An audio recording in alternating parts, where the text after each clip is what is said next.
Supreme court ने clear कर दिया है कि चौकीदार जी ने चोरी करवाई।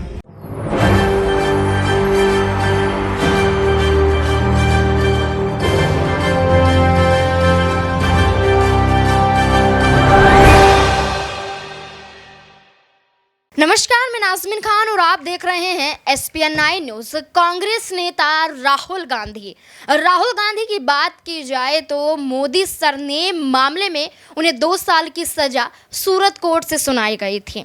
सूरत कोर्ट में राहुल गांधी को लेकर बार बार सुनवाई होती रही और सुनवाई के बाद राहुल गांधी को झटका दे दिया जाता है कि आपकी याचिका खारिज कर दी जाती है। जो 2 साल की सजा को चुनौती राहुल गांधी देते हुए नजर आए थे, उस पूरे मामले में ये कहा जाता है कि आपकी याचिका को हम यहाँ पर खारिज करते हैं, क्योंकि इसमें कोई भी मायने नहीं रखता है कि आप यहाँ पर उन्हें चुनौती देते हुए नजर आए। सूरत कोर्ट में भारतीय जनता पार्टी के नेता की तरफ से बात की जाए तो पुणेश मोदी यहाँ पर सूरत कोर्ट में राहुल गांधी के खिलाफ मोदी सर ने मामले में उन्होंने याचिका दाखिल की थी और ये कहा गया था कि सूरत कोर्ट में जो जज हैं वो अमित शाह पर भी फैसला सुना चुके हैं और अमित शाह के ज़्यादा करीबी भी माने जाते हैं। तो ऐसे में और मोदी का गढ़ गुजरात तो वैसे ही है, तो राहुल गांधी को राहत मिलना काफ़ी मुश्किल होता हुआ नज़र आ रहा था। लेकिन जिस तरीके से राहुल गांधी ने कहा कि मैं हारूंगा नहीं, मैं लड़ता रहूंगा, चाहे मेरी संसद सदस्यता रद्द कर दो, चाहे मुझे जेल में डाल दो, लेकिन मैं अपनी लड़ाई बंद नहीं करूंगा। तो ऐसे में सूरत कोर्ट से तो झटका लगा,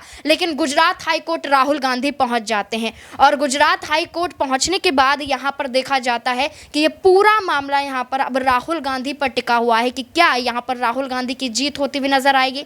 लेकिन जिस तरीके से यहाँ पर मोदी का गढ़ कहा जाता है और सूरत कोर्ट में जो झटका लगा है, उसके बाद सीधे तौर पर गुजरात हाई कोर्ट से उम्मीद लगाना कांग्रेस के लिए ना उम्मीद भी बनता हुआ भी नजर आएगा। अगर यहाँ पर राहुल गांधी के हक में फैसला नहीं आता है और जिस तरीके से पूरा मामला देखने को मिल रहा है, तो राहुल गांधी के पास एकमात्र रास्ता बचता है कि वो सुप्रीम कोर्ट का रास्ता अपनाएं, क्योंकि यहाँ पर सुप्रीम कोर्ट में अगर वो जाते हैं, और कांग्रेस की तरफ से पहले भी ये कहा गया था कि अगर गुजरात में बात नहीं बनती है तो सीधे तौर पर सुप्रीम कोर्ट का रुख करते हुए नजर आएंगे। अब राहुल गांधी की तरफ से भी यही बात कही जा रही है कि वो वक्त आ गया है कि सुप्रीम कोर्ट जाएं और यही लड़ाई हम यहां पर सही तरीके से लड़ते हुए नजर आएं। और राहुल गांधी के समर्थन में, उनके बचाव करते हुए और संसद सदस्यता को लेकर काफी कुछ कांग्रेस की तरफ से कहा जा रहा है। क्या कुछ कहा जा रहा है, देखिए इस रिपोर्ट में। मैं आपके समक्ष विनम्रता से कहना चाहता हूं कि कांग्रेस पार्टी की, राहुल गांधी की नीति हमेशा बड़ी स्पष्ट रही है।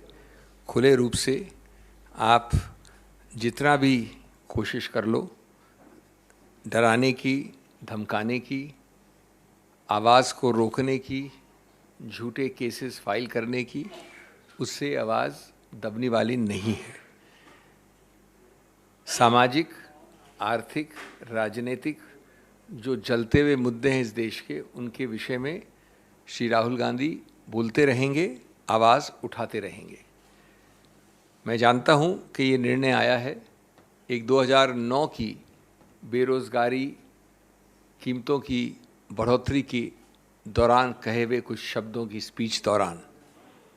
आज 2019 कोलार में, 2019 कोलार में। अब इस निर्णय के बारे में मैं आपको 3-4 चीज़ें बताना चाहता हूँ। मैं कहने से पहले ये आपको बता दूं कि ये करीब 170 पन्ने का है, गुजराती में है। मैं गलती नहीं करना चाहता स्पष्टता और एक्यूरेसी के विषय में। पूरी तरह से हमारे पास अभी अनुवाद भी नहीं है, लेकिन मोटा मोटा बता रहा हूँ मैं आपको, और अगर उसमें कुछ संशोधन होगा तो आपको कल परसों और बात करेंगे।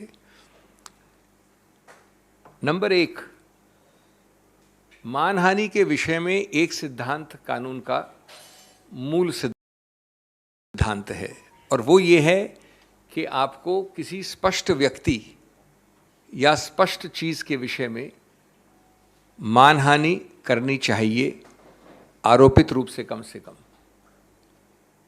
आप मानहानि एक मोटे मोटे बड़े बड़े मुद्दे के विषय में नहीं कर सकते। एक ऐसे विषय के बारे में जिसमें स्पष्टता नहीं है, एक व्यक्ति विशेष के विरुद्ध आक्षेप नहीं है, और अगर वो आरोप वेग हैं, ज़्यादा ब्रॉड हैं, बहुत बड़े एक हिस्से को, जनसंख्या को लेते हैं अपने आरोपों में, तो उसको मानहानि नहीं कह सकते। नंबर 2, उससे भी ज़्यादा महत्वपूर्ण, जिस वाक्य के विषय में चुनौती दी गई है कानून द्वारा, उस वाक्य में के विषय में किसी भी उन व्यक्तियों ने कोई भी कंप्लेंट फाइल नहीं की है जिनके संबंध में वो वाक्य कहा गया है। जो भी नाम लिए गए हैं, जो भी चीज़ें कही गई हैं, उनमें से कोई व्यक्ति ने कोई कंप्लेंट फाइल नहीं की। ये भी मानहानि के कानून का एक बहुत अभिन्न अंग है कि जिसकी मानहानि हुई है उसको ही कंप्लेंट फाइल करनी होती है और उसको बताना होता है कि किस प्रकार अमुक व्यक्ति के कहने से इस व्यक्ति की मानहानि हुई। ये कंप्लेंट उनमें से किसी व्यक्ति द्वारा नहीं है। नंबर 3, जब फौजदारी मुकदमा करते हैं, जो कि किया गया इस केस में, तो एक गलत नीति, द्वेष की भावना सिद्ध करना अति आवश्यक है। कोलार की अगर आप पूरी स्पीच देखेंगे तो वो जनहित के बारे में है, राजनीति के बारे में है, कीमतों की बढ़ोतरी के बारे में है, बेरोजगारी के बारे में है। उसके दौरान अगर ये वाक्य, जिसको आज आपत्तिजनक माना गया है, जिसको भी चुनौती दी जाएगी ऊपरी अदालतों में, तो भी ये नहीं कह सकता कोई भी कि द्वेष की भावना से, बदमिजाजी से, जानबूझकर, जिसको मैलाफिडे इंटेंट कहते हैं, मैलिस कहते हैं कानून में, ये एक अनिवार्य अंग है इस आरोप का। और जब तक ये साबित नहीं होता पूरे संदर्भ से, तब तक आप नहीं कह सकते कि ये ऑफेंस बना है। ये पूरी तरह से इस केस में साबित नहीं हो सकता है क्योंकि वाक्य, संदर्भ एकदम अलग था। चौथा, और ये चीज़ें अभी जैसा मैंने कहा इसके डिटेल्स चेक करने हैं, लेकिन जो अभी उनको अभी तक तथ्य मिले हैं उसके अनुसार ये मामला काफ़ी अरसे तक एक मैजिस्ट्रेट मिस्टर एक्स के सामने था। जब वो वहाँ था तो याचक ने, कंप्लेनेंट ने बड़े कोर्ट में, हाई कोर्ट में जाकर इस पूरे प्रक्रिया का स्टे ले लिया, रुकवा दिया उसको काफ़ी अरसे तक, कई महीनों तक।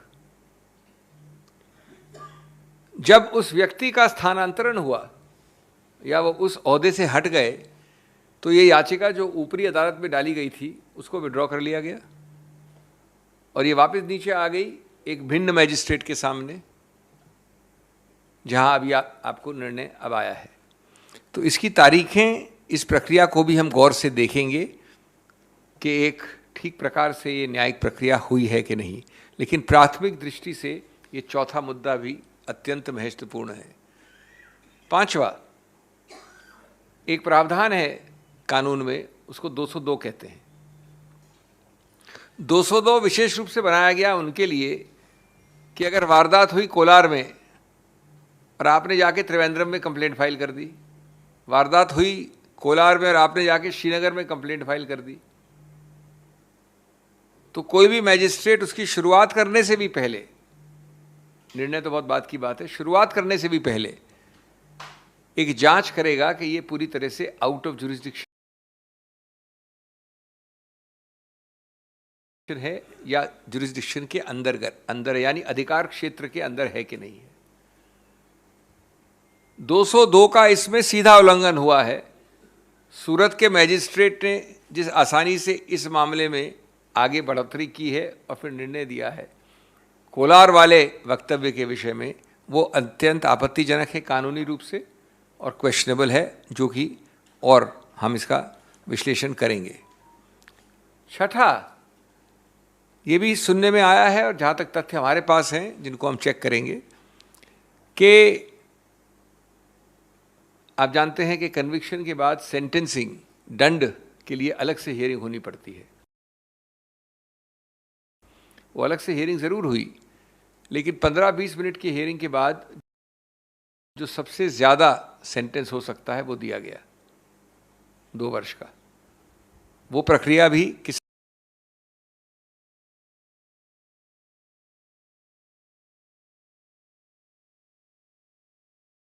हद तक सही है, गलत है, उसको भी देखा जाएगा। इस सब का मूल निचोड़ क्या है? मूल निचोड़ ये है कि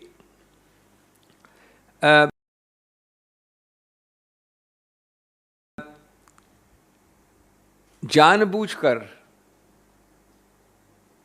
गलत केसेस को थोपकर आवाज़ को रोकना, बंद करना, डराना, धमकाना, ये प्रक्रिया ये सरकार भिन्न भिन्न रूप से कर रही है। साथ साथ इससे कहीं ज़्यादा आपत्तिजनक वक्तव्य दिन प्रतिदिन इनके द्वारा, इनके मंत्रियों द्वारा, इनके वरिष्ठ नेताओं द्वारा, इनके कार्यकर्ताओं द्वारा को अनदेखी, अनसुनी कर दिया जाता है। लेकिन इस भय से अगर वो सोचते हैं कि किसी रूप से जनहित के मुद्दों को उठाने में कांग्रेस हिचकेगी या राहुल गांधी हिचकेंगे, तो ये गलत धारणा है। जैसा मैंने कहा, ये एक पहला निर्णय है, सबसे निचले दर्जे का निर्णय है, जो कि हमारी न्यायिक हायरार्की में सबसे निचला दर्जा होता है मैजिस्ट्रेट का। इसके बाद सेशंस कोर्ट ले जाएंगे इसको, और उसके ऊपर भी कई अदालतें हैं। ये गलत निर्णय है, कानून में इसका समर्थन नहीं किया जा सकता, और हम आश्वस्त हैं कि जल्द से जल्द इस विषय में हमारे पास एक सकारात्मक निर्णय आएगा। जिस तरीके से आपने सुना, सीधे तौर पर यह है कि सुप्रीम कोर्ट में अगर ये मामला जाएगा तो राहुल गांधी ने वैसे ही कहा है कि तमाम सबूत उनके पास हैं और वो वहां पर जीत अपनी दर्ज करते हुए नजर आएंगे। राहुल गांधी के हक में फैसला आ जाता है तो सीधे तौर पर राहुल गांधी की संसद सदस्यता उनको वापस मिल जाएगी और संसद में जाकर राहुल गांधी चुनौती देते हुए प्रधानमंत्री को दिखाई देंगे। और 2024 के लोकसभा चुनाव में भी राहुल गांधी चुनावी मैदान में उतरते हुए नरेंद्र मोदी को सीधे तौर पर टक्कर देंगे। अब इस पूरे मुद्दे को लेकर आपकी क्या राय है कि क्या वाकई यहां पर राहुल गांधी की जीत सुप्रीम कोर्ट से होती हुई नजर आएगी? क्या है आपकी राय? कमेंट बॉक्स में जरूर बताएं। धन्यवाद।